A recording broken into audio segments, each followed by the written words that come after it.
Hey there. Hi, I'm John, and I'm going to tell you a little bit about a book that I just finished reading. It's called Fourth Wing by Rebecca Yarros, and it is one of the hot books of the last 12 months. It's a romantic fantasy or a romantasy novel. I've seen it pitched as a YA book. I've seen it pitched as a new adult book. I've seen it pitched as just an adult fantasy novel. So let's talk a little bit about what is a YA book, because this is not. It hits a lot of the YA stylings. There's a lot of structural things that make it feel like a YA book. It's in first person, which is very much a YA thing. It's in present tense, which is very much a YA concept, but all of the characters are older. The protagonist is 20 when the book begins, and that puts her out of your typical young adult range.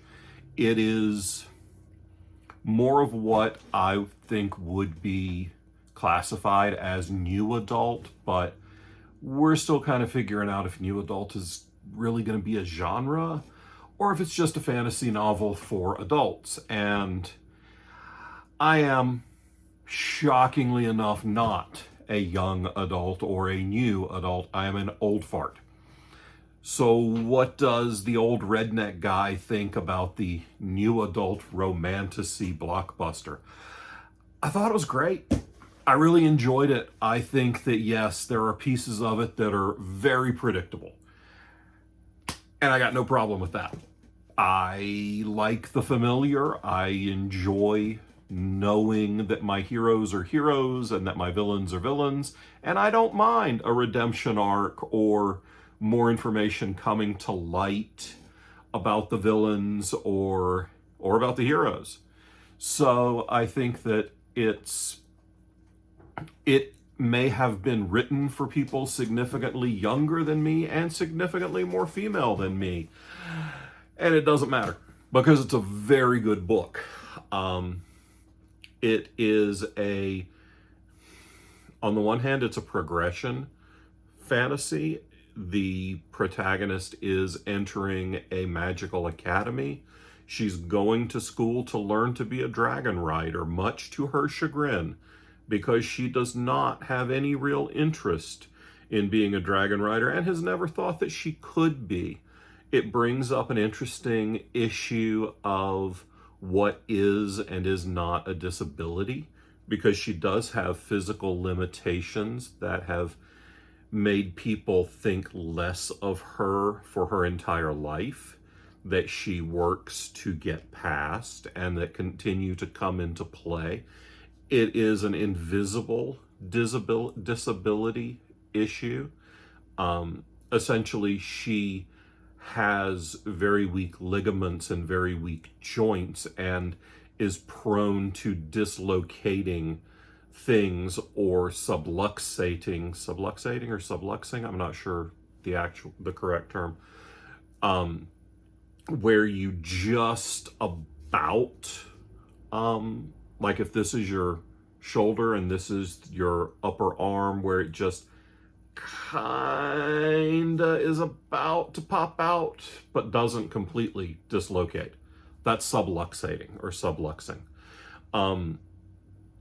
This is a thing that happens and she has to deal with it, and we see her adapting to the challenges her own body presents. So I think that there's some good representation there for people living with physical limitations and learning to move past them to where they aren't held back by what their body doesn't want to do. And any of us who live with invisible disabilities or invisible limitations knows what that's like. There are things you just don't do, because for me, it's my hearing. I'm hard of hearing and I've only got about half the hearing in one ear. So there are situations I don't put myself in because they're going to be embarrassing or they're going to be uncomfortable and awkward because I can't hear people. With the protagonist, Violet is her name, with the protagonist, she's never thought she could be a dragon rider because her legs aren't strong enough to hold on. And, dragons are big. Don't want to fall off a dragon.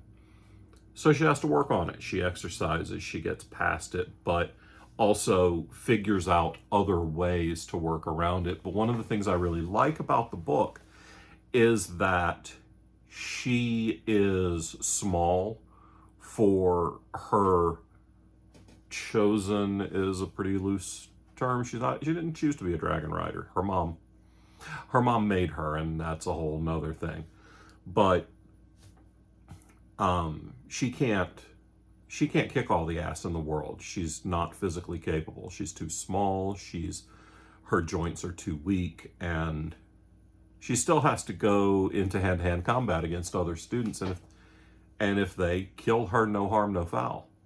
So she finds other ways. She uses her most important muscle, the one up here, and I'm not talking about the one that lets me raise my eyebrows. So I really enjoyed it. I snap bought the sequel as soon as I finished because there's a massive plot twist at the very end of the book that I did not see coming. How hard is it to get one over on me as a reader? Honestly, not very. Despite the fact that I've written over 30 novels and work in publishing for a living, when I'm reading for pleasure, I turn off the editor brain. I'm not trying to figure out too far ahead exactly what's going to happen. So the plot twist at the end of the book completely got me. Good job. You got this one. There are pieces of it that I knew from the jump. There will be spoilers in this, but I'm going to keep them as mild as possible.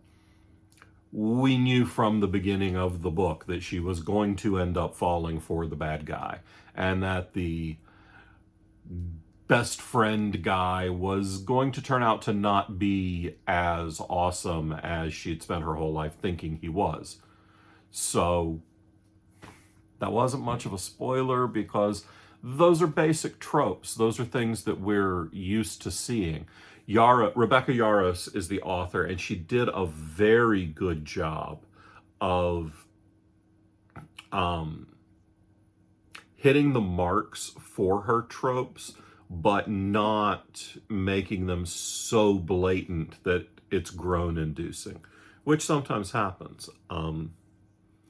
I really liked it. I thought the book was great. Like I said, I snap bought the sequel, which doesn't happen very often. Usually I'm like, okay, that was pretty good. I'll look around. Doesn't hurt that I had an extra Audible credit.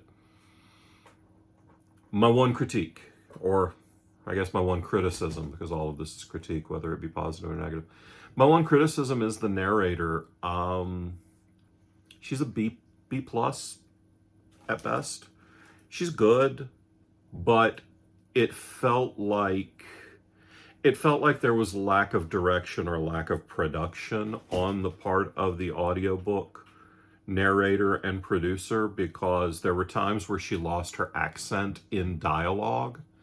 And when an accented character is speaking to the protagonist and then we fall out of accent, it can be confusing knowing who's speaking, especially in a contemporary novel where authors are using fewer dialogue tags.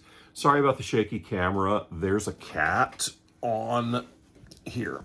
Gandalf, why don't you just make an appearance? Let everyone see how pretty you are, and then you'll stop. Then you'll get hair in my mouth, but maybe you'll stop shaking the camera. Gandalf liked it because I listened to part of the audiobook on my phone while I was sorting magic cards, and he kept chewing on the phone. So that's a sign that he liked it too. There were some spicy bits. It wasn't excessively sexy. It wasn't page after page of just, oh my god, everybody's screwing. No, I mean, it felt real. It felt like a relationship that took time to build. And when it got there, it was hot. I enjoyed it. Um, Romance is not a genre I typically go for. I started reading this out as research because we do have a romance line at Falstaff Books, the press that I run, and we are looking for more in the romantasy realm. I kind of hate that term, but whatever. I don't actually get to pick the terms that readers use. So if people don't want to call it romantasy, then it's romantasy. So I was reading it for research and found that I really liked the book and am so far enjoying Flame Rise, which is the sequel. So I give it a thumbs up. Gandalf gave it a thumbs up. So check out Fourth Wing if you get a chance.